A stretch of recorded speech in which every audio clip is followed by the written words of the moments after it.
America's science community has always known that ionic metals are stable in water, friendly to complex organisms like humans, but very deadly to single cells. So the copper, when they sent man to the moon for 3 weeks, they ionized the water in the Apollo program. And Honeywell in Minneapolis used to charge NASA somewhere a little over $1 million in 1966 and $67 to hold this copper ion in the drinking water and in the cooling water systems for the Apollo spacecraft. But that same electrolysis, which used to require, in your IBM days, 12 large 10-foot square vacuum tube, a lot of space to just purify water. That same technology we use to electrolyze the oxygen.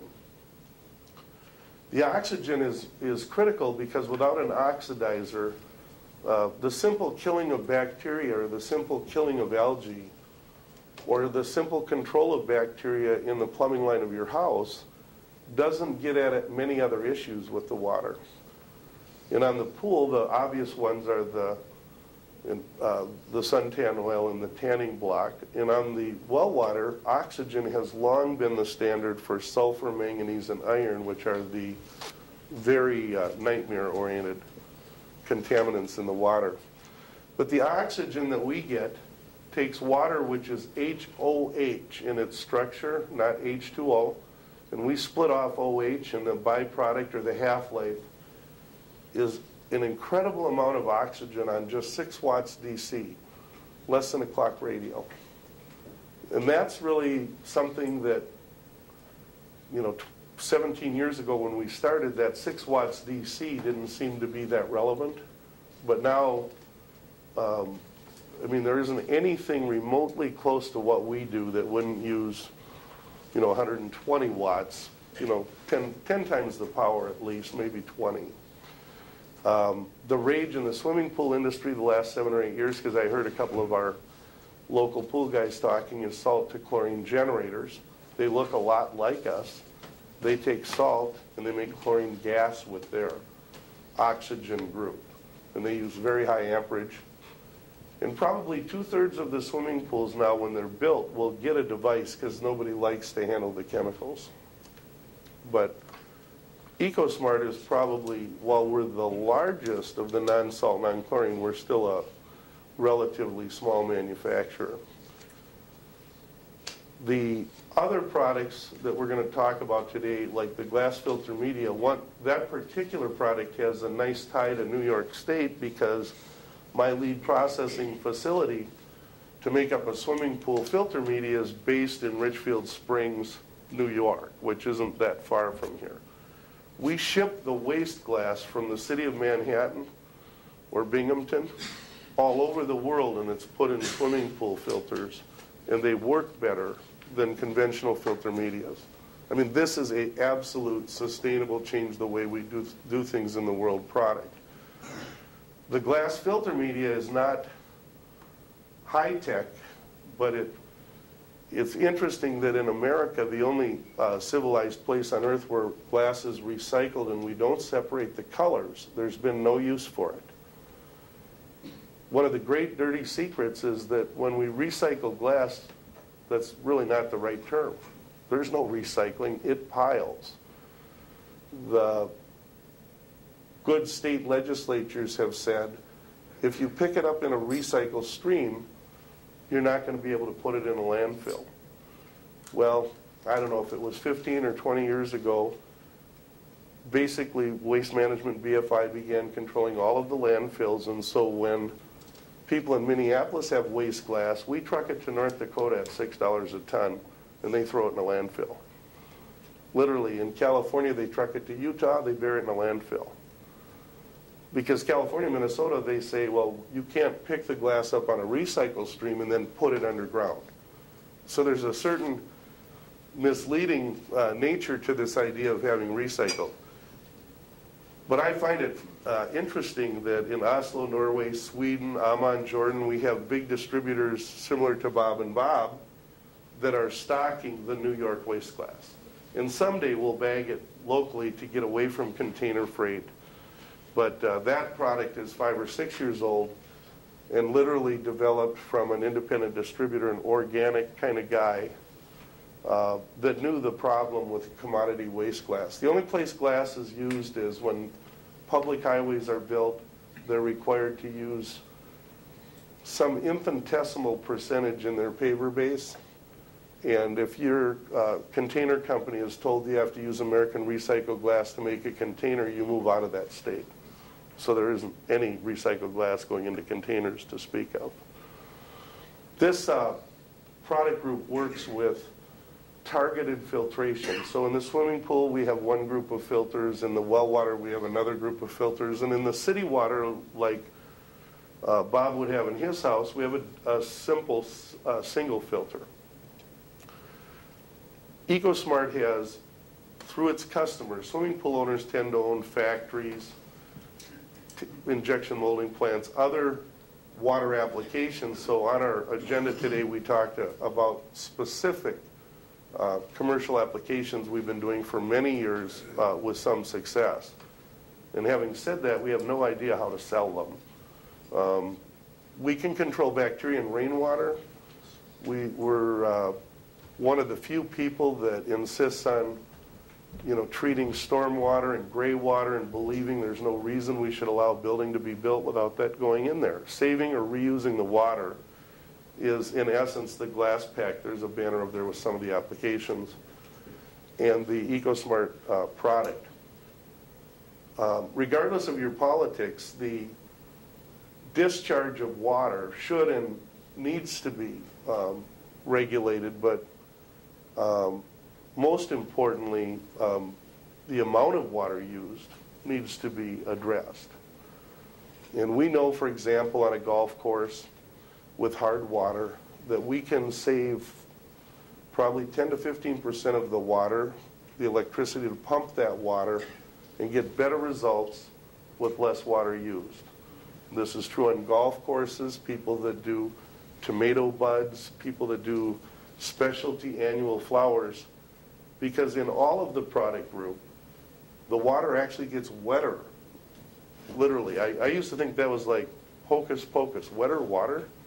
And then we met farmers and people that actually could feel water and tell us how wet it was. It sounds kind of crazy, but there are actual instruments where you measure water, and if the surface tension of the water is lower, then you're going to use less herbicide, less chemical, and frankly, less water, because the water will uptake to the plant, and the water will be more bioavailable in other organisms. By no means am I a homeopath, but they seem to understand that, and they go to the level of taking wetter water, which they term surfactants, and they add it to their beverages and to their food. Now, having said that, EcoSmarte Corporate, we're not that far down that road, but that road is there, and there are a lot of people that firmly believe that, water in its wetter form does everything from spike your immune system to fight off the nature of acidic blood. You've probably heard or read that, and there's every now and then on the TV they'll jump into this kind of science. But the product group at EcoSmarte all comes back to the pool. We know every pool works with the system. There are no exceptions with, the possible statement, it's not going to work if, we don't take the leaves out of the swimming pool skimmer. We don't run the filter and it's rinsing the way it should be run. And the same is true with the well water. If we have the targeted filter and the maintenance intervals are met, we can treat the water without the use of salt or chemical. Just out of curiosity, is there anybody, I know we have at least 2 pool guys in the room. Honestly, the idea of will this work? What would your general take be on it?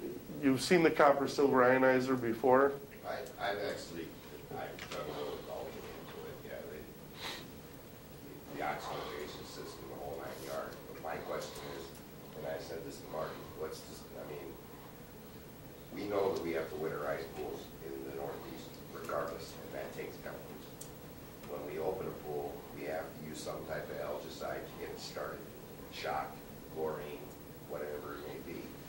because of the algae that grows over the winter. Are you telling me that this system doesn't need that stuff to start? Yeah, and that's probably one of the more dramatic benefits, and it's a good point.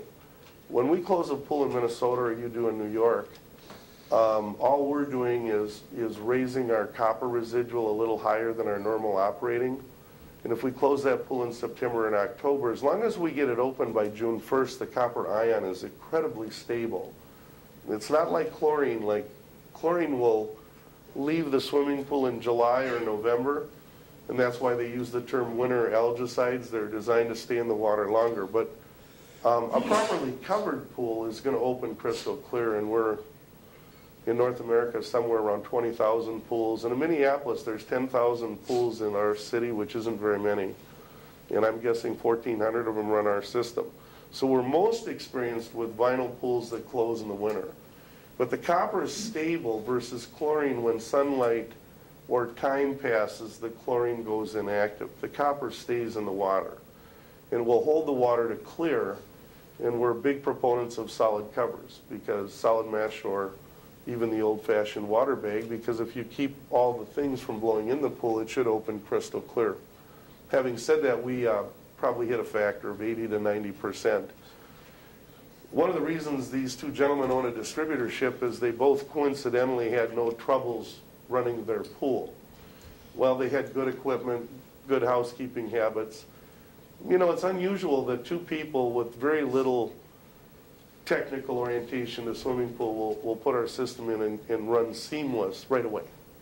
Because all that old chemical and everything, that's cloudy water, problems about to happen. But we've gotten pretty good with our systems at switching them over from the chemicals. Saving the chemical at the closing and at the opening are the two biggest chemical windows we have. Now, the problem you have generally with the pool industry is if they're not selling those chemicals, they better be making a strong profit on our device. But obviously, they have to get to the point where they believe in our device. We probably have 300 companies in the swimming pool industry that sell our product currently. The vast majority of them, maybe 90% of them, are swimming pool builders who have no ongoing need to sell the homeowner chlorine. Or, frankly, they use us to toll-free support the product. Larry, Yeah. could I? Yeah. Okay.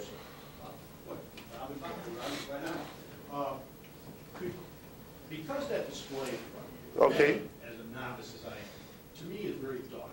Right. And I just want to, I'd like to know if you could break this down to some simplistic terms. I'm passing around a chamber right now. That's and I good. want people to get a feel for how easy this is, because that whole thing in front of it is not what you put in a pool. You put one chamber and one box.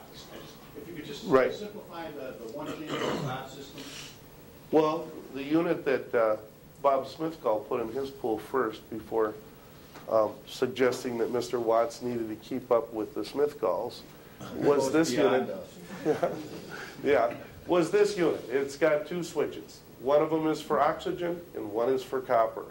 The other switch, or I should